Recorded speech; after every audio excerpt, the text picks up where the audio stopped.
Uh, all right, let's start it. Avast me hearties, and welcome once again to Full Stream Ahead. I am your captain, Charlie, the Professor Esser, and with me as always is me skinny rich first mate. It's Mozz. Oh, welcome, Mozz. Oh, this episode. The final episode of Season 1. Season 1, Episode 8. Where I Really Come From. Mark must prove he's become the hero he's always wanted to be by stopping an unstoppable force. Director is Jeff Allen. Robert Kirkman gets the screenplay along with Ryan Otley and Corey Walker, whose credits state... jumped too far. That Ryan Otley is the co-creator. He also gets a writer credit on this, and of course Corey Walker is the co-creator. Yeah, this was created by, screenplay by. This is 100% a Robert Kirkman vehicle, and it's a rough one, man, because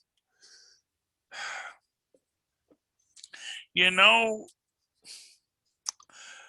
lot of stuff has to break to get to where we get to. Yeah, and where we get to is everybody kind of in their own places, and one of the catalysts that we get in this is, so of course, at the end of all of the stuff from last episode, it winds up with Cecil transporting the Leviathan to deal with, and again, he's not trying to stop or kill Nolan. He's just trying to slow him down until he can think of the next thing. He's just dancing as fast as he can. And it's kind of this almost, you realize how desperate Cecil is. How desperate the world is. Well, yeah, because, the world doesn't even know what's going on yet. And Cecil is in the middle of it, and he's trying to think about what he can do to get to where he needs to. And, Invincible sees the monster and thinks, oh my gosh, I get to team up with my dear old dad, and flies in, and that's when Adam Eve gets the call to hold back. Pull back and go with the Guardians. And the Guardians are also being told to wait there.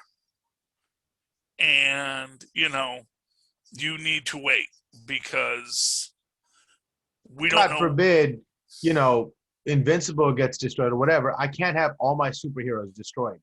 And not only that, yeah, well, exactly, yeah, because he went through the last Guardians real quick. But at the same time, we get our good old Mauler bros, who have gotten the schematics for the mind control neck brace and have stitched together the Immortal. And as it turned out, that's all you really needed to do was stitch him back together, and biologically he just repairs himself. Which tells you that Cecil only chose to not bring him back to life. Not necessarily. He just might not have thought. You think so? It seems like sew him back together. He wanted Omni-Man to think that he was gone and not a factor to be able to spring it on him when he needed to. No, because he wasn't doing anything with him. Right, his body was in the dirt. Keeping him on the shelf until the time was ready and be like, no, he put his body in the dirt, in the ground where the Mauler brothers dug him up. Right, but they knew that they could have gotten him back. The thing is, like, at the Mauler... No, I don't think they knew. I think that was as a surprise to Cecil as anyone. You think so? Because he's because I'm sure he died and been brought back before. It seemed like, well, I don't think he has. I don't think he has. That's the thing. Oh, interesting. Okay. You see, I think that was the first time he had died. Interesting. And no one knew he could. That when they called him the Immortal, they meant it. Because you see, and I guess it's to jump ahead. This time they got him stitched back up. And this time they're trying to figure out the secret sauce, and they show his pupils dilating when they shine the light in it. So he's there, but in this one we see how the Mauler brothers got him to start was by beating his chest. And which sounds ridiculous, but of course it is the drum calling him back, and we get to see the Immortal's history, and we get to see him as this Conanic warrior in the Hyborian age, pulled into some vortex, and then we get to see him later on in various incarnations, battling as a king, becoming Abraham freaking Lincoln, and apparently faking his own death. That part was really cool. So, yes, but it puts us in a weird situation, because then we watch Omni-Man kill Abraham Lincoln, which is not fun. No, it's not. But I did like seeing him in his Golden Age outfit. Yeah. Where he's got the little shield with the eye on it and the little blue tights. It was neat. It was a neat thing for the Immortal to do, and I like that the Immortal was. I like who we got as the Immortal, and I like his backstory. And I like that he's not gone yet. Right, because Omni-Man came from somewhere else, right? Immortal is a real Earth superhero. He's from Earth, he's our superhero. Yeah, well, he is arguably whatever it is that makes Earth magic. He got right, and he's the proto superhero. He's the Conan. He's the champion. He's Earth's champion. But man, exactly nothing compared to a Viltrumite. Well, I wouldn't say nothing. Well, he gets a lot. He gets a lot more blood. He got way more blood out of Nolan than the Space Laser. Right, and then the entire species of whatever those time traveling aliens were. I forget what they were called. Yeah. Flaxans. Well, I forget too. The Flaxans. But the Flaxans, as we see at the end of this episode, are still he didn't beat them. He smacked them down. I think maybe he just destroyed their capital city or something. Yeah, well, it seemed like he destroyed a lot of their capitals. But again, left the job unfinished because I think it was too much for him to do, which is an interesting concept. I once wrote this little treatise for a bit because I wanted to I wrote a idea of a what if Superman were a Nazi? Oh, geez. Yeah, but the thing was that yes, he had all these superpowers, but he could only do so much because he still had to fight human tanks and work on that human scale, and because he was in that human scale, he could not. He could defeat anyone who could come after him, but if he's engaged with tanks on one side of the globe, he can't very well be at the other side where the sneak attack is coming. And one of the final things I do where he eventually surrenders is after the bombs are dropped on Hiroshima and he goes there, to defeat them, and he realizes you can't stop a nuclear explosion. He survives it, he's just fine. But it's he couldn't do anything about it. He was powerless against it. And that's the idea that I think that maybe that's the problem that the Viltrumites have. Yes, they're super. Yes, they're superhuman and they can battle anything, but when people are numerous and beings can be everywhere at all times and can outthink you and out-strategize you, suddenly all that power becomes much less useful, because unless you can get your strategy up to that same level and have a backup for your backup, and if you're your only backup, you don't have much of a backup, you're kind of in a rough spot. Yeah. And I think that's the problem that the Viltrumites are facing. Now it would be interesting if now that they figured out, this is how, if there's an effort to try and figure out how the Immortal works and how maybe we can make one or two more, which would be an interesting question. The Maulers can clone stuff, right? Maybe they can clone us an army of Immortals. Well, given that I think there's going to be a whole conversation next season about how did you get him started. Like, we're not telling. And they just beat on his chest. Right. And why would they? Hey, let him go and I'll tell you. Yes. We want our pardons. Right. Of course. Of course, guys like the Mahler brothers, you're always wondering, what exactly is it they really want? Interesting. When you're that super genius, you're this super villain, and you're attacking the White House for reasons. What is your end goal? What really were you planning on having happen? Do you just want money? I think they just want to play the game. They're so good at it, they just want to play the game. That's all. That's true. And that's, and to be fair, those are my favorite kind of supervillains. I dig it, yeah. Guys who are like, oh no, it's really just, I want to show. It's an art form, and I am an artist. Exactly. It's just the difference between a villain and a supervillain. Presentation. Right. Check me out, right? Look what I did. That's it. Exactly. So I'm looking forward to seeing our Mahler brothers again next episode. But this is where we get the pet line. But you know what's weird about that? We have so many stories. Heck, John Wick is a story about a guy whose dog got killed and then just killed everyone. There's that quote that's floating everywhere on the internet. Your dog will be, your whole life for a while, but like you are your dog's entire life, right? Their entire life is by your side. And they're a small part of your life, but their whole life is you. And then when you think about it from that perspective, it's like, man, how dare you ever, like, it's my responsibility to protect it. Like this dog, his whole life is me. So, and you have that protective spirit. But there's the flip side to that, which that if you ever had a dog live and die, you're not forgetting that dog. Right. That dog is your entire life for the rest of your life too. And again, it goes to that idea. Imagine if you lived 1,000 years. And you'll always remember that dog that you watched lived and died. And, your entire moral structure is going to be based around what you did with that dog. Yeah, that responsibility does something to you. Exactly. So, and I think it's done it to him. It has, because we see that at no time does he ever hurt any of the people who have a personal connection with him, except for the Guardians. And even then, I get the feeling like he didn't necessarily want to do that.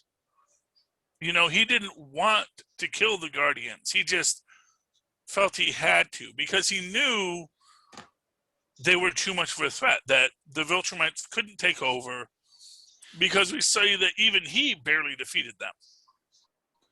And it's like, if the Guardians knew or figured out what Nolan was up to and mounted an escape, didn't give him the ability to ambush them, they would have defeated him. If he had even bother killing them if they weren't really a threat, right? Because they were a threat.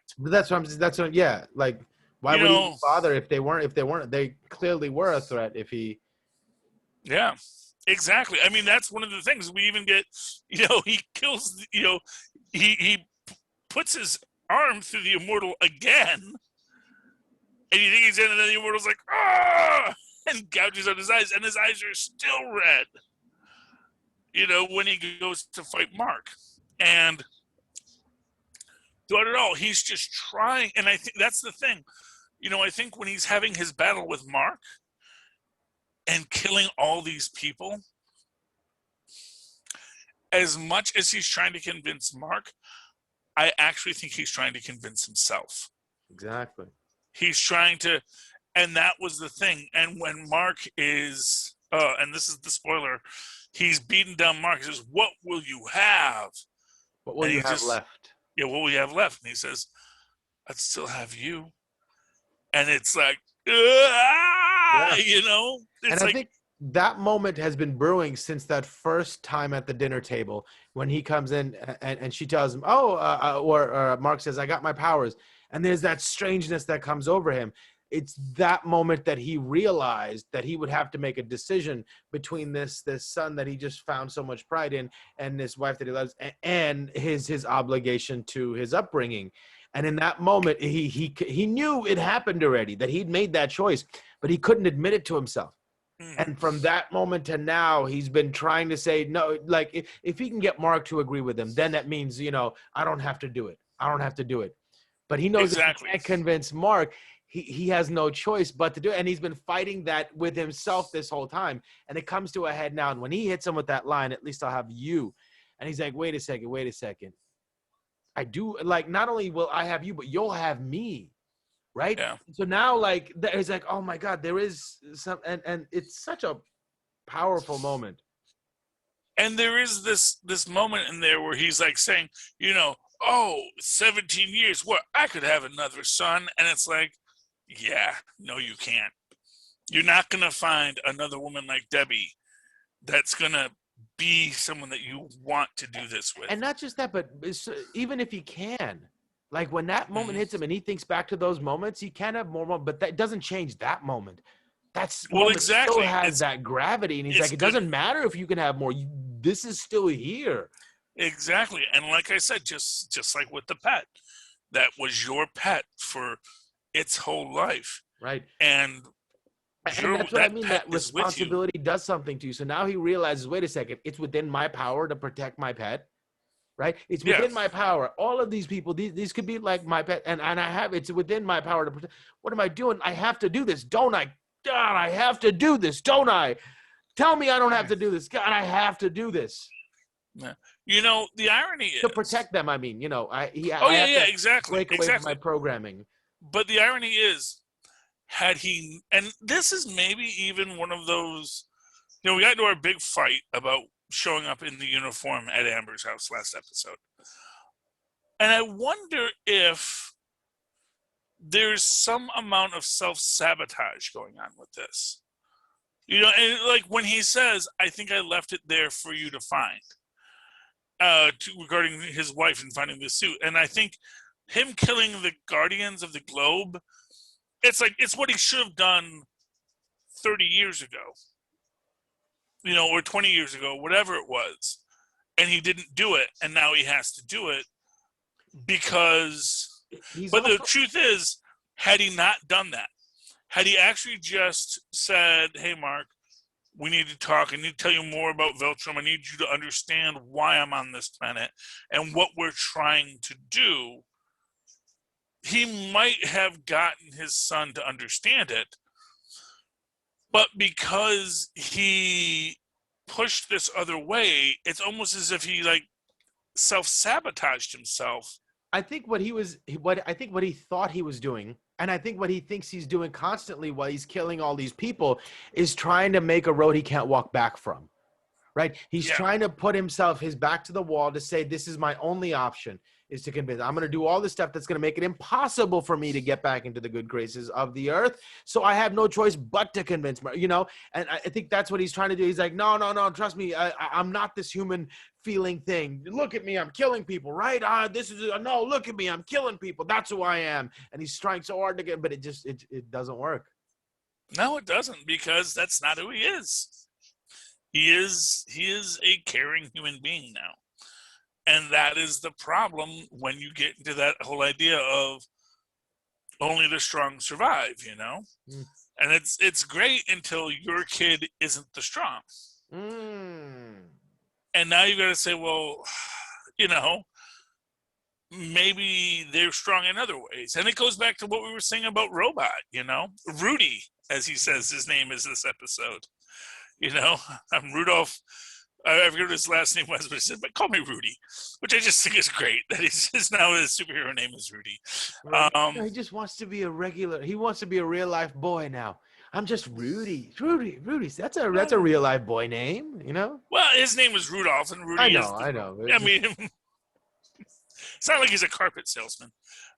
Fair enough. He's off the grid. He's good. No, but it is interesting in the idea that he is this person, and honestly, that is a messed up relationship too, because obviously he stole Rexplode's DNA expressly because he wants to find a relationship with Monster Girl, which, okay, not horrible, but also not when you're putting all those eggs in that one basket, that's a bad idea. And this is the thing we actually get into from time to time about Superman, is that whenever you go to the and then Superman turned to evil stories, it's always a story where someone kills Lois. Right. And then once you kill Lois, he's like, well, I got nothing to worry about with you. I don't care anymore. about the rest of you at all. Exactly, which is like the worst interpretation of Superman, to my opinion. Right. But, right. It's like, no, it's like if you killed, and to be fair, that is one of the Is that like the original John Wick story? You killed Superman's pet and he just kills the world. I mean, I guess so. They've done that in a few things. They did a better version of it when they had Brandon Routh be old Superman again. And in that one, Lois did die, but he was still being Superman. He didn't go and become the Sovereign or conquer the world or work with Intergang or whatever. It wasn't a whole and now the gods are angry story. It was just, okay, that's bad, but I still have my moral compass, and I will be a better person because Lois would want me to be a better person. And but that idea that when you kill that person's right other person, that they have to destroy the world. You can't turn your back on everything just because of that. Right. That's only if you have a real moral compass. Because Nolan, I guarantee you, if Cecil killed Betty or Mark, no, everyone's dead. Everyone's dead tomorrow. Because the things that bound him to this world are there. And again, along those lines, that's if nothing else, that is what Cecil is counting on. That is why Cecil really wants to walk this line with Mark. Because as dangerous as Mark is too, first off, Mark's still a juvenile, so they know that probably they could deal with him if they ever had to. But more importantly, they need to be working with this person because if nothing else, this is the person that Omni-Man is going to have that connection to. And while they could never ask Mark to kill Omni-Man, they just need to get him into a spot where Omni-Man isn't trying to destroy the planet. Right, and he's like that old medieval, family joining marriage. Mark is, right? He's part human, part Viltrumite. So now we're connected. Now we have to be on the same team. So that's worth pursuing. Yeah. Well, exactly. And Cecil knows that, He knows that Nolan is infected, And just the fact that after all of it, and oh man, that whole process when we see Mark healing. Yeah, imagine if Debbie is one long, clever Cecil psyop. The ultimate game to get Omni-Man to be beholden to us in some way. I can get it. I can see it. I can totally embrace it. I've had theories of that same idea with sidekicks. I would hate it, but it's an interesting thought. No. My theory on sidekicks was that, they intentionally had Bucky become Steve's friend.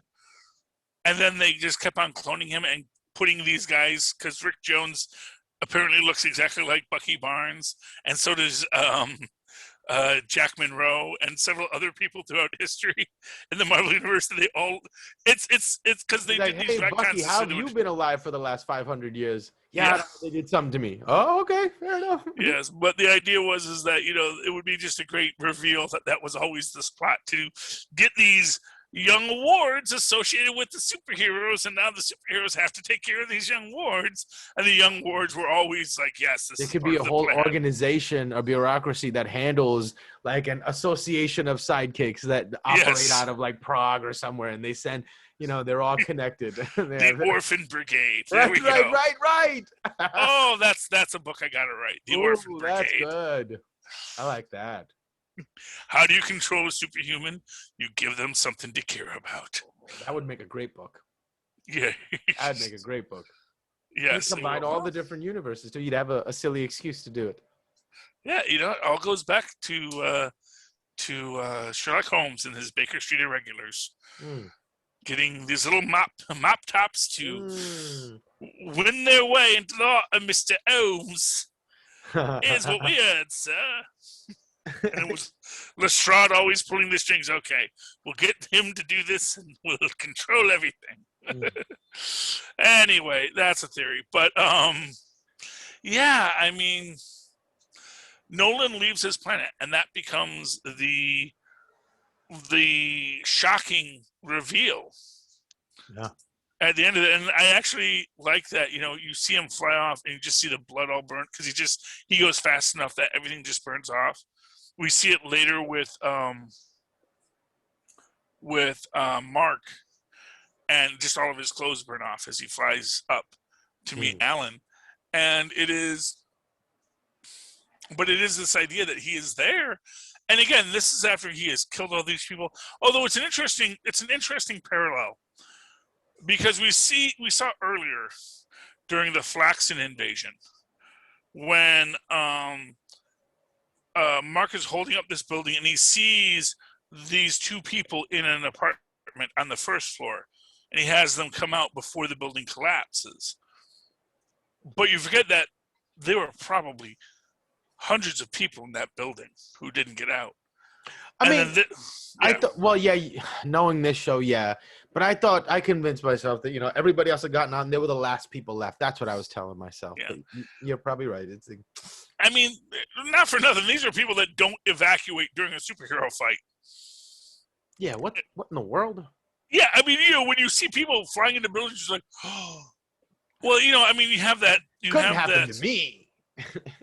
Well, you can. I mean, honestly, you can see that happening because I'm sure when the towers fell, there were people that were just sort of standing there looking at the towers, and it's like, don't look at the towers, leave. And these are people because it's so terrifying. You know, you don't because obviously you don't have the fight response because what are you going to fight? And your fight response, you've been conditioned. Don't run away from a fight, you know. And it's like, no, run away, you know, or help other people get away. That's actually usually you always hear that story of people like, you know, that what gets people to move is getting other people to move. It's like everyone start running away, and it's shocking that you don't see that more in superhero films where people are just trying to get away, get out of the building. Superheroes have arrived. Everyone out. But yeah, I mean, it's implied in that first one, and really it's also only implied in the second time we see it. But the second time we see that the persons he was directly trying to save are also dead.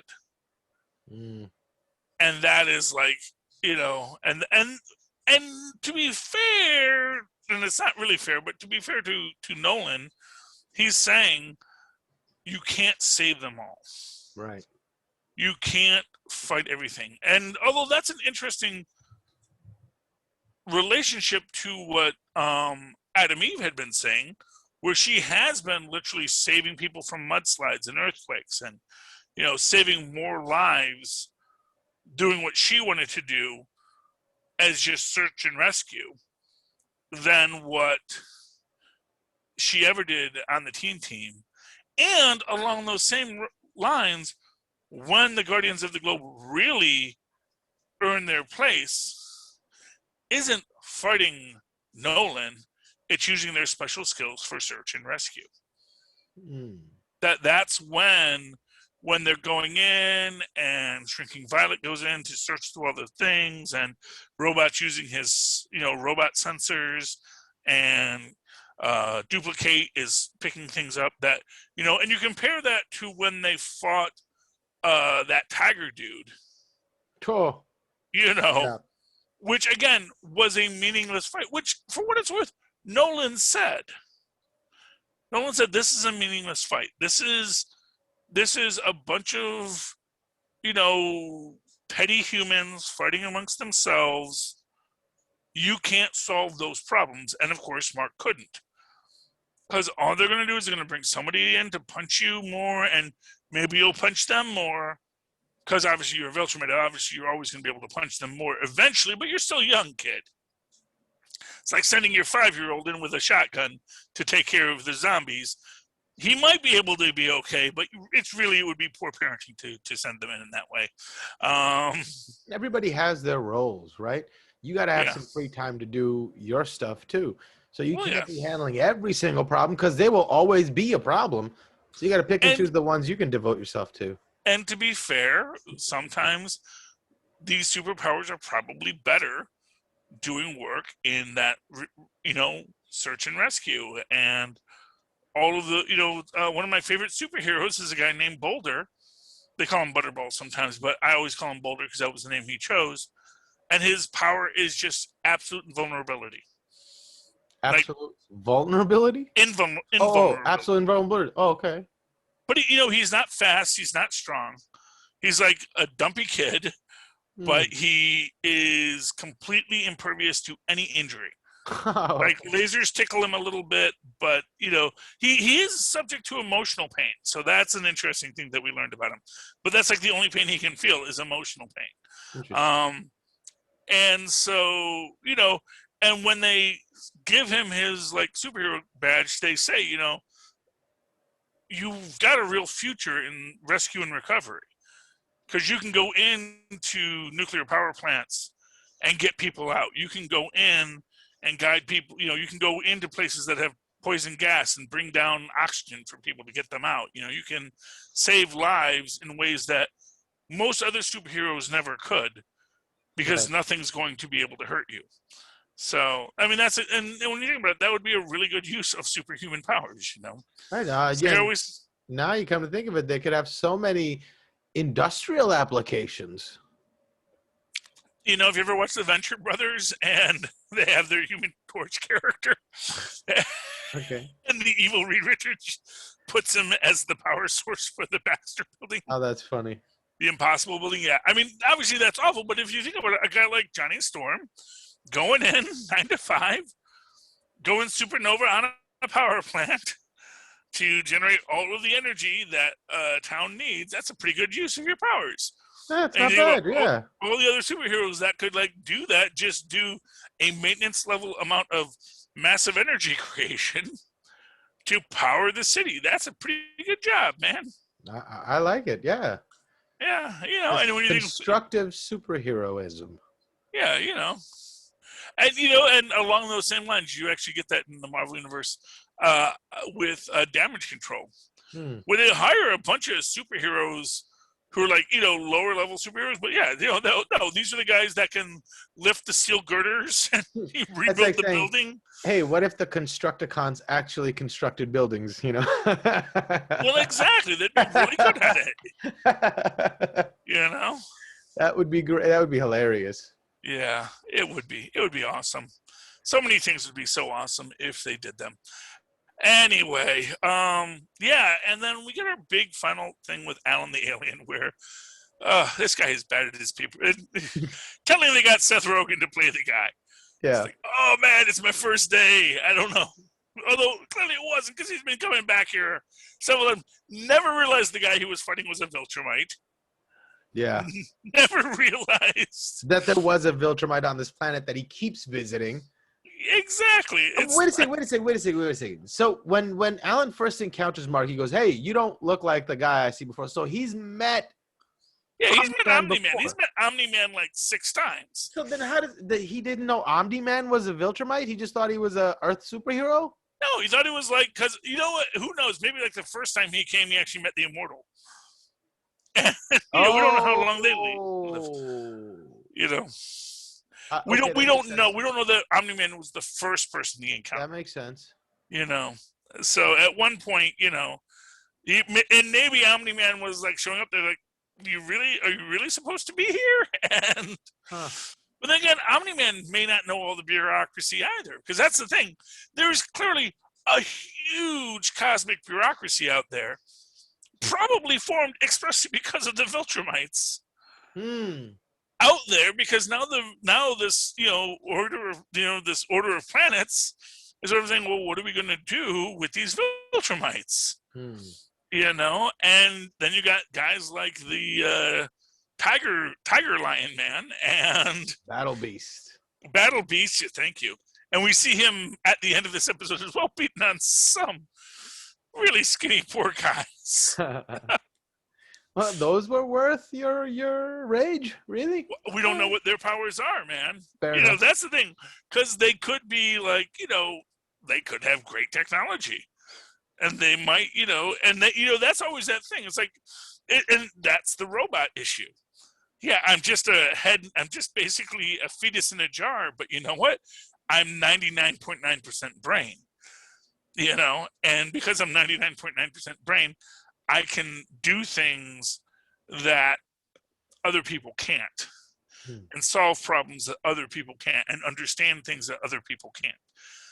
I really want to see what happens with Rudy in the next season.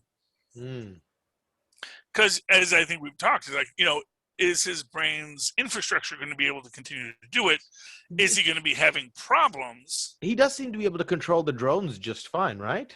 Right, he's controlling his drones just fine. That's what the little thing in the back of his head is for. So he certainly has his. He's certainly able to do a lot. But it's also, is he overclocking his processor? And is he going to have problems where his brain starts saying, well, no, in order for us to do this, we've got to start, either, as they say, cannibalizing some of these other neural, the cerebral cortex to get this body work, to get the brain power working. But then again, it's possible that he can build himself like some kind of weird brain augmenting helmet, this cooling system. Yeah. And then he's got this big headpiece on all the time. Or, by that token, he could probably do some genetic modifications to the body's DNA in which he resides and allow for the DNA to rewrite cranial capacity and the physical shape and form of the brain itself. Well, yeah, but then he's gonna have to have a soft skull for a while. So he's gonna have to soften his skull, allow for the brain to expand out. But then, he just has to sort of be remote again. Well, the robots do all the work. So, or he could just have successive clones being made in better and better iterations. That is a possibility too. Although, again, he obviously has the emotional connection.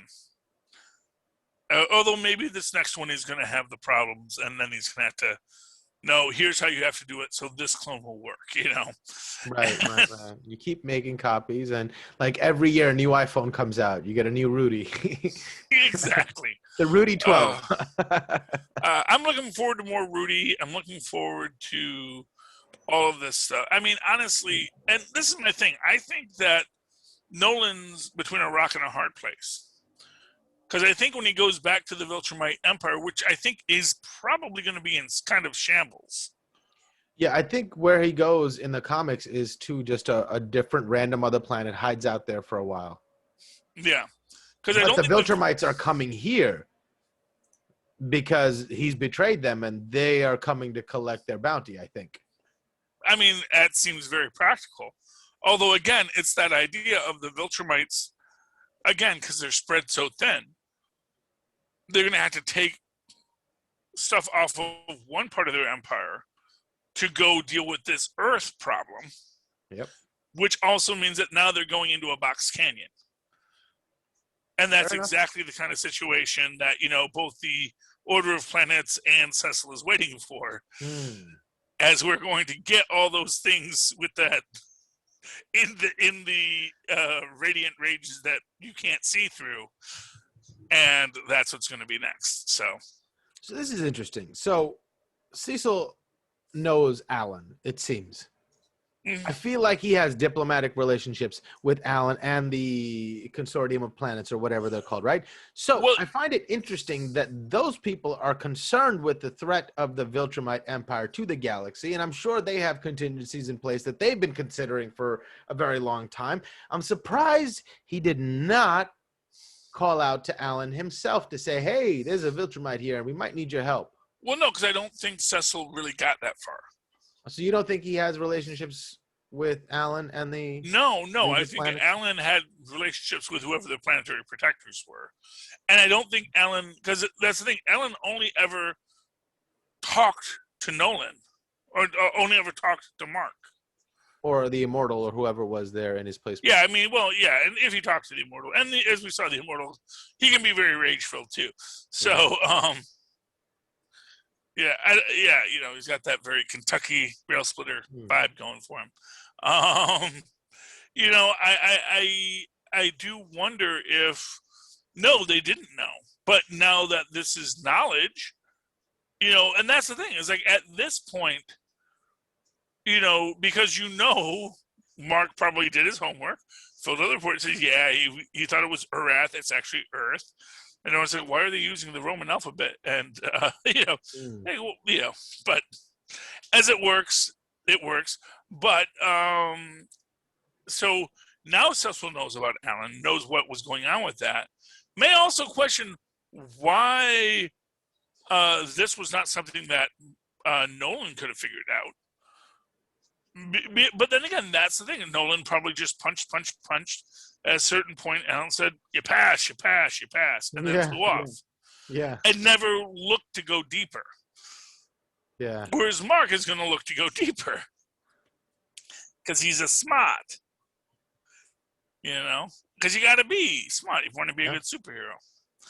And which is why part of me wonders if the Viltrumites show up, if there isn't going to be a welcome Viltrumite conquerors parade set up for them.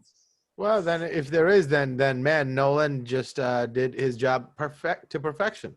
Exactly, but it's the idea that, you know what? Why would we object to having you come here and work with us to build a better Earth? You know? Yeah. What are you offering us? Because we're very amenable. You know? Yeah. Our history is one person conquers someone else. If you're here to conquer us, let's talk about what the terms of surrender are. Yeah. And then get them into a bureaucratic nightmare. Right. It's not like you're conquering us. You're here to buy our services. Yes. Right? Let's make a deal. Yeah. What's behind curtain number 1? Oh, you bought a zonk. I'm sorry. We're sorry, Viltrumites. It's a zonk. Better like next 2,000 years. Yes. But no, I'm looking forward to what it is. I don't want to read the books now because I want to be surprised. You know, which is maybe counterintuitive to it. Right. From what I've heard, that like these books took like a decade or two to flesh out that story. And you know, they didn't have the foresight that they do now to be able to see the entirety of the story and to be able to plan for things and better tell certain things. So I think an interview I saw, Robert Kirkman was like, this is an opportunity to sort of like fix some of the things that were sort of like plot holy because we were forced to, because we just came up with these ideas later. So it's a way of reworking the story. And so they're looking forward, and they've already done things that never happened in the comic books, and they're looking to do more things that didn't happen in the comic books. So I think if you read the comic books, you still will be surprised and will find, you know, a different story being told here. And I'm sure that is true because, I mean, obviously if you read Marvel comics, you got an idea of where they might go with certain things in the MCU, but they do make their own stories. If you read The Boys, you've got an idea of where they might go with The Boys, but then other things are going to go differently. And a lot of things have gone differently in The Boys, and that is coming back too. We're getting a season 3 of that.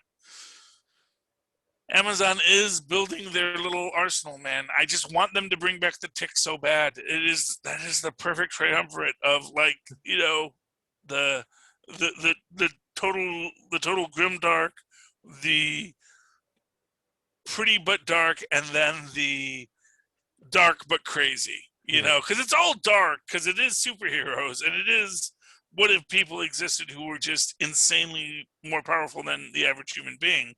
But how they approach it is always very interesting. So anyway, I'm looking forward to more of this, more of The Boys, more of the Tick. Don't forget the Tick. Write your local congressman. Say bring back the Tick. Well, I'm looking forward to seeing what Battle Beast does. I want to see more of Battle Beast. I want to see the rest Oh of yeah, the Viltrumite Empire. I want to And see the Battle Beast homeworld. oh, That's the thing. It's like here's what it comes down to. The Viltrumites essentially battled each other until they had a society ready to conquer the world. The Battle Beast species seems to have fought themselves just to be better battlers. And so now you've just got this planet of barbarians that if anyone ever said, well, you really want the best battle of all time, and all you guys can come and play, why don't you come visit the planet of Viltrum? Come to sunny Viltrum and battle to your heart's content. And just an entire planet of battle beasts going to Viltrum.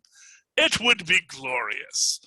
But we'll see if that's a plot line they decide to explore. Anyway, Mozzie, this is so much fun. I love this.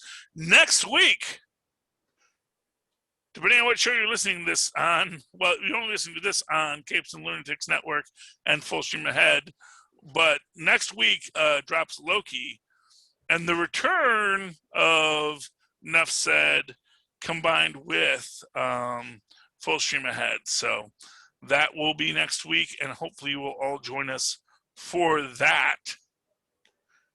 And in the meantime, Mozz, if they want to talk to you about what they think is going to happen to the Viltrumite Empire or the Earthican planetoid or anything else, how can they find you? Oh, they can email me at mozzmanzoor@gmail.com or find me on Facebook under Mozz Manzoor. That's MOZZMANZOOR. And of course, you can always write to me in that old-fashioned email way, the way our mothers and fathers once did, at superconnectivityblog@gmail.com. That's superconnectivityblog, all one word, at gmail.com. Of course, follow me on the Twitter as I live tweet things like Legends of Tomorrow, maybe Loki, some other TV show that is on at a time or where there's an agreed upon time where we will all tweet. At Charlie Esser, that's CharlieEsser. Look for the two E's in the middle. Equality. Bing. Thank you, Mozz. All right, you scurvy dogs. This tired old vessel has come to an end of another series. Come back again next week, because no matter what, we'll be sailing full stream ahead. Arr. All right, Mozz. Right. Thank you so much. And I will talk to you whenever you want to talk about Loki. Yeah, that comes out Wednesday, right? Yeah, that comes out tomorrow at 3 a.m., I believe. Yeah. So you let me know what day. Tuesday is fine again. Yeah. Yeah, it's all good. Right. We'll figure it out. But yeah, sometime next week, probably Tuesday, Wednesday. Sounds great. Talk to you then. Have a good night.